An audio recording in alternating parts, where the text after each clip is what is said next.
જનાક્રોશ સભામાં ઉપસ્થિત આપણા પ્રદેશના પ્રમુખ માન્ય અમિતભાઈ, વિપક્ષના નેતા માન્ય તુષારભાઈ, આપણા પ્રભારી ભાઈ શ્રીનિવાસજી, એવા જ આપણા લડાયક ધારાસભ્ય શ્રી ભાઈ આનંદભાઈ, જિગ્નેશભાઈ, કાંતિભાઈ, અને એવા જ આપણા વિસ્તારના અને સમગ્ર ગુજરાતમાં જેનું માર્ગદર્શન મળતું રહે એવા સુખરામભાઈ અને ચંદ્રિકાબેન, મંચસ્થ સૌ મહાનુભાવો, જિલ્લા કોંગ્રેસના પ્રમુખશ્રીઓ અને ગામો ગામથી પધારેલા યુવાનો, ભાઈઓ બહેનો,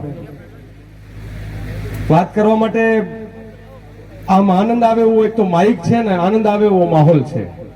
સામાન્ય રીતે અમારે ગળા ખેંચાય, પણ આજે બહુ અદ્ભુત છે. મારે વાતની શરૂઆત કરતા પહેલા હું આ મંચ સામું જોતો હતો. એક એક લડવૈયો અહીંયા દેખાય. તમે આ મંચ જુઓ ને તો એક એક લડવૈયો તમને દેખાય. આવું ને આવું ભાજપનું મંચ હોય તો મોઢા ઉપરથી માખ ના ઉડજે એવા મુખ્યમંત્રી દેખાય, બોલવામાં કોઈનું ઠેકાણું ના પડે એવો ઉપમુખ્યમંત્રી દેખાય, અને ભૂલથી ઊંચું માથું ના કરી શકે એવા બધા ધારાસભ્યોની ત્યાં તમને લાઈન દેખાય. આ ફરક છે કોંગ્રેસના મંચનો અને ભારતીય જનતા પાર્ટીના. અને હું પેલા આલિયા માલિયા જમાલિયા પાર્ટીઓનું નામ જ નથી લેવા માંગતો.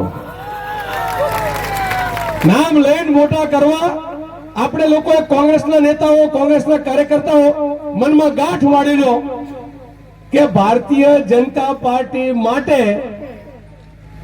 જુદી જુદી રીતે કામ કરતા આલિયા માલિયા જમાલિયાના નામ લેવાનું બંધ કરી અને દેશની એક એવી પાર્ટી જે ગોરાની સામે લડી, લાઠી ખાધી, ગોળી ખાધી, અને કેમ ભૂલીએ જ્યારે આદિવાસી વિસ્તારમાં હોઈએ ત્યારે અહીંયાથી જ નજીકમાં આપણું માનગઢ, બહુ દૂર નથી, સીધે સીધા જઈએ બોર્ડર ઉપર કે જ્યાં 1500 આદિવાસીઓ આ દેશની આઝાદી માટે જેણે પોતાની જાન ન્યોછાવર કરી હોય, ત્યારે આપણે એવી પાર્ટીને, એવા આદિવાસીઓને, એવા દલિત વંચિત સમુદાયોને યાદ કરીએ. બાકી બધા અત્યારે તો સત્તા એટલે શું? આપણે સરકાર શેના માટે બનાવીએ? સરકાર બનાવીએ કે આપણા બાળકોનું શિક્ષણ થાય. સરકાર એટલે બનાવીએ કે આપણા બાળકોનું, વડીલોનું કોઈ બીમાર હોય તો એનું સ્વાસ્થ્ય સુધરે. સરકાર એના માટે બનાવીએ કે પાણીની સુવિધાઓ, રોડ રસ્તાઓની સુવિધાઓ અને આપણા જીવનમાં સુખાકારી આવે. સરકાર એના માટે બનાવીએ કે આપણા સૌનો જાન માલ જે છે એનું રક્ષણ થાય. આ ચાર મુખ્ય કામ સરકારના. સરકારે નવું શરૂ કર્યું, તમારા છોકરાને ભણાવવા છે, પૈસા હોય તો સારી નિશાળમાં ભણવા મળશે, પૈસા ના હોય તો સરકારી નિશાળમાં ભણવા મળશે કે જ્યાં માસ્તર ના હોય, નિશાળમાં પાટીઓ ના હોય, આવવા જવા માટે ચોક ને ડસ્ટર ના હોય, સરકારી શાળા. હું છોટાઉદેપુરના આંકડા વાંચતો હતો. આખા ગુજરાતમાં ગુજરાતની વાત કરીએ, પણ જ્યારે આપણે આ જિલ્લામાં હોય ત્યારે 70% યુવાનો આ જિલ્લામાંથી અન્ય જિલ્લાઓમાં અને શહેરોમાં મજૂરી કરવા જાય છે. કેટલા? 70%. તો ગુજરાતે એવું શું કર્યું આ 30-35 વર્ષમાં?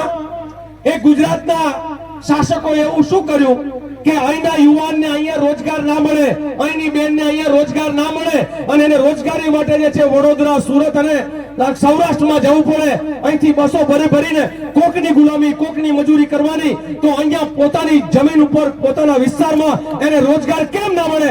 આ સવાલ આ વખત ભાજપનો કોઈ નેતા પેલો દોરંગો ખેસ પહેરીને આવે ને તો કે ભાઈ ઉભો રે, ભાષણ પછી કર, પેલા જવાબ આપ કે મારા વિસ્તારના યુવાનોને રોજગારી કેમ નહીં, અમારા બાળકોનું શિક્ષણ કેમ નહીં.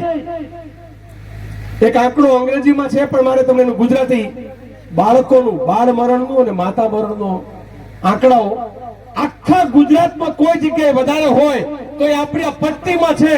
તો એવું કેમ બને કે આદિવાસીની પટ્ટીમાં એ બાળ મરણ અને માતા મરણનું પ્રમાણ વધારે હોય અને તમે બધા લોકો જે છે ત્યાં જલસા કરો? મત અમારા, રાજ તમારું. આ ના ચાલે. મત અમારા અને રાજ તમારું કેમ ચાલે? એ કોંગ્રેસ પાર્ટી કે જેને અમરસિંહભાઈ ચૌધરીને, આદિવાસીને એ ગુજરાતના મુખ્યમંત્રીની ખુરશી પર બેસાડી ગુજરાતમાં 14-15% આદિવાસીઓની વસ્તી હોય, અને તમારે ડેપ્યુટી સીએમ બનાવવાના હોય તો પેલા 1% વાળાને બનાવવા, 14% વાળાને તમે જોતા જ નથી. તમે જોવો તો ખરા કે મુખ્યમંત્રી કોણ, ઉપમુખ્યમંત્રી કોણ, ગુજરાતનો ગૃહમંત્રી કોણ? ગુજરાતનો ઉદ્યોગ મંત્રી કોણ? ગુજરાતના બધા સારા ખાતાઓ તો કે એમાં તમે નહીં. તમને શું આપવાનું, અમને શું આપવાનું, આપણને શું આપવાનું? તો કે જંગલ ખાતું, સમાજ કલ્યાણ ખાતું, પુરવઠા ખાતું, બધા સેવા કરવાના ખાતા આપણી પાસે, મેવાના ખાતા એમની પાસે. આ છે યુવાનો ભણેલા લોકો. તમે વાંચો કે કઈ મિનિસ્ટ્રીમાં કેટલું બજેટ ને કોનો કેટલો કંટ્રોલ. એ હર્ષ સંઘવી પાસે એવી કઈ ડિગ્રી છે કે ગુજરાતના 15 પોર્ટફોલિયો લઈને ફરે અને આખા આદિવાસી પટ્ટામાં 40 ધારાસભ્યો હોય તો એના ભાગમાં કશું ના આવે. એવું કેમ બને છે? એ ગુજરાતનો આપણે સવાલ પૂછવાની જરૂર છે. આવા અનેક સવાલો છે, પણ આ સવાલોની વચ્ચે ગુજરાતમાં જે અત્યારે ચાલી રહ્યું છે આપ સૌ જાણો છો. એક બાજુ ખેડૂતોના દેવા વધી રહ્યા છે તો કોંગ્રેસ પાર્ટીએ ખેડૂતોના દેવા માફ, નહીં તો ભાજપ સાફ, આવો નારો કર્યો છે. હું એક વખત તમને નારો બોલાવું, તમારે પણ બોલવું પડશે જોરથી. કવાટનું પાણી માપવાનું છે મારે. અહીંનું પાણી કડક છે કે પછી આ મુખ્યમંત્રી ઉપમુખ્યમંત્રી જેવું ઢીલું ઢસ છે? કડક છે ને? તો હું કહીશ ખેડૂતોના દેવા માફ કરો. તમારે કેમ? નહીં તો ભાજપ સાફ કરો. ખેડૂતોના દેવા માફ કરો. અરે ખેડૂતોના દેવા માફ કરો. આવી નવી વાત. આદિવાસીઓ જંગલના માલિક અને છતાં જંગલના માલિકે સરકારી કચેરીઓના ધક્કા ખાવા પડે, છતાં એના ખાતે એ જંગલ જમીન ના થાય અને ત્યાં જ ભ્રષ્ટાચાર થતો હોય તો ત્યારે આદિવાસી યુવાનોએ અવાજ ઉઠાવવાની જરૂર છે. એની વાતની સાથે મારે કહેવું છે કે જે સૌથી વધારે અત્યારે સળગતો મુદ્દો છે, ગુજરાતમાં કરોડોનું ડ્રગ્સ આવે છે. કંડલા બંદરેથી આવે છે, મુન્દ્રા બંદરેથી આવે છે. આ મુન્દ્રાનું બંદર એટલે એ આપણા અદાણીભાઈ નું બંદર છે. મેં અદાણીભાઈ એટલે કીધું કે દેશના વડાપ્રધાન ને એ બે જણ માસિયાઈ ભાઈ હોય ને એમ વ્યવહાર કરે છે. કારણ કે પાછા આપણે એમ કહીએ કે નરેન્દ્ર આમ ફલાણું આમ, તો કે તમે તુકારા કરો છો. અમારે તમને તુકારો નથી કરવો, પણ એટલું તો ચોક્કસ કહેવું છે કે તમે એમ કહેતા હતા કે હું આ દેશનો ચોકીદાર છું. ચોકીદાર છો કે ચોર છો? કે ચોકીદાર છે કે ચોર છે? આપણા દેશની અંદર આજે ગાદી ઉપર બેઠેલા લોકો એ દેશના ચોકીદાર છે કે ચોર છે? એ ગરીબોને લૂંટે છે.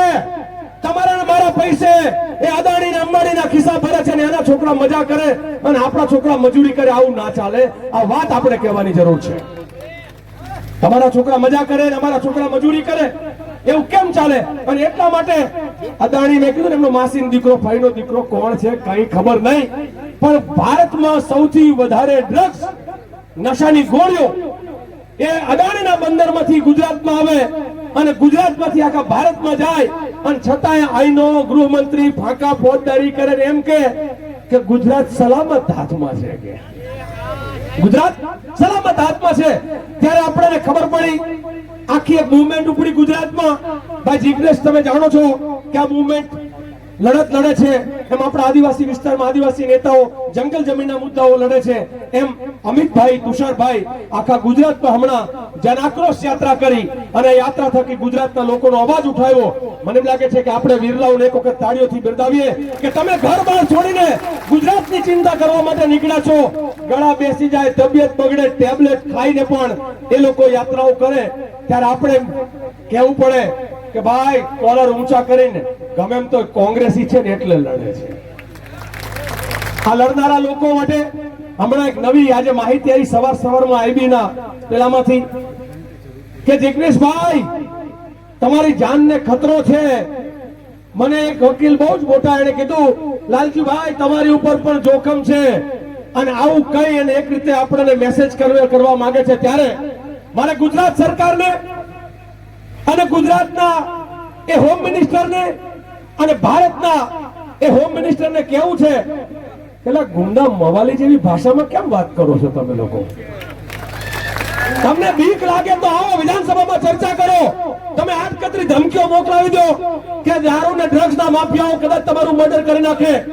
દારૂ ને ડ્રગ્સ ના માફિયાઓ તમારા ભાગીદાર છે એટલે કરાવો તો આ ગુજરાતની સરકારના એ મંત્રીઓ જ કરાવે છે.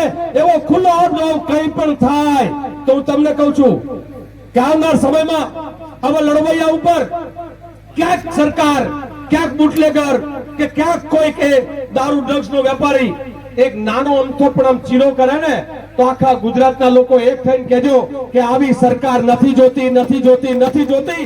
એમને લોકોને પાડી દેવા સિવાય આપણી પાસે કોઈ રસ્તો નથી. માટે મારો એક નારો, અને નારા સાથે એટલું કહું, જ્યારે સત્તા નહોતી ને ત્યારે કોંગ્રેસ પાર્ટી ગોરાની સામે લડી હતી. 62 વર્ષ સુધી મુખ્યમંત્રી કોઈ નતું, કે ત્યાં હોમ મિનિસ્ટર નતા, કે પદ નહોતા. એ કોંગ્રેસ પાર્ટી આ દેશની આઝાદી માટે લડી, એ દેશના લોકો માટે લડી. અને ત્યારે એમ કેવું છે, અલ્યા અમે તો ગોરાની સામે લડ્યા, જેનું આખી દુનિયા ઉપર રાજ હતું. તમારા ચોરાનું આવે શું? અને એટલે નારો, પહેલે લડે થે ગોરો સે, અબ લડેંગે ચોરો સે. આ નારો એક સાથે નાભીમાંથી અવાજ આવવો જોઈએ, જોરદાર આવવો જોઈએ.